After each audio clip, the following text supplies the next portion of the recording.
Tesettür. Tesettür fıtridir. Allahu Teala insanın fıtratından kodlamıştır. Tesettür delili Araf suresinin 26 ve 27. ayetlerinde geçmektedir. Tesettür Allahu Teala bizim fıtratımıza yerleştirdiğini söyledik. Çünkü fıtrattan ayrı bir parça olarak düşünürsek tam olarak tesettürü anlayamayız.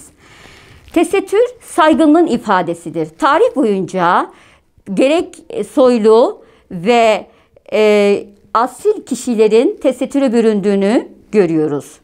Bir hadisin yorumunda Peygamber Efendimiz sallallahu aleyhi ve sellem buyuruyor ki kişiyi 3 ıslaklık kurtarır. Bu ıslaklıklardan bir tanesi de Allah yolunda hizmet yaparken terinin ıslaklığıdır. İşte bu mevsimde, şu sıcaklarda eğer bir Müslüman hanımefendi örtüye, tesettüre bürünürse ve bu şekilde bir terden ıslaklık hissederse inşallah onun ahiretinin kurtuluşuna vesile olacaktır. Evet, şimdi çevremize, etrafımıza baktığımız zaman gerçekten artık açıklığın değil de çıplaklığın söz konusu olduğunu görüyoruz. Ve maalesef işte bu çıplaklık fuhşatın ve birçok günahlarının sebebiyetine neden olduğunu biliyoruz. Bundan dolayı o günahların önüne ve fuhşatın ve birçok zararların önüne geçebilmek için bizim şu sıcaklarda bile tesettüre bürünmemiz gerekiyor. Bunun farkında olmamız lazımdır. Çünkü tesettür Allahu Teala'nın şiarlarından, İslam'ın hizmetinden olduğu için eğer biz bu şekilde örtünüp terlersek inşallah o terin ıslaklığı bizi cehennemin azabından kurtulmasına bir vesile olacaktır. Şunu da bilelim ki bu sıcaklardan nasıl örtünürsünüz sorusuna biz de şunu diyoruz. Cehennemin azabı ve sıcaklığı vallahi şu dünyadaki sıkıntılardan çok daha şiddetlidir. Bunu düşünmemiz lazımdır. Allah'ın isimlerinden settar ve tesettür aynı kökten gelir ve örtünmek mahiyetindedir. Eğer biz de örtünürsek, tesettüre bürünürsek inşallah settar ismine mazhar olur ve Allahu Teala'nın bizim günahlarımızı affetmesine vesile olur.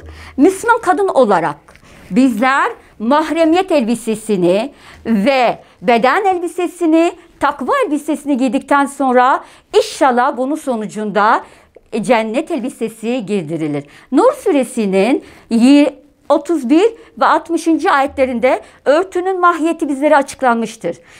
İşte hükmü koyan Allahu Teala örtünün mahiyetinde bizlere belirtmiştir.